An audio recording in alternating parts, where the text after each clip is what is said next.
May nakakatawa lang akong experience dito kay Safi.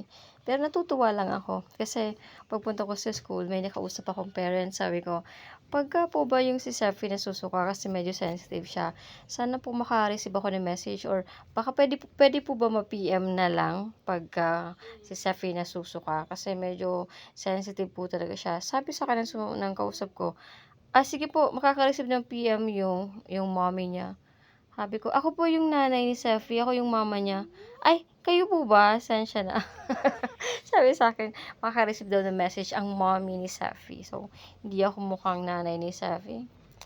Ba 'tong anak ko na 'to? Saan kaya 'to nagmana? Mukha kasi akong yaya ni Seffi. Nakakatawa. Wala lang, natutuwa nga ako pagka gano'n na ano, mukha pala akong yaya ng anak ko. Mukhang bigatin, may yaya pala 'tong si Seffi. Kahit wala siyang yaya, mukhang may yaya.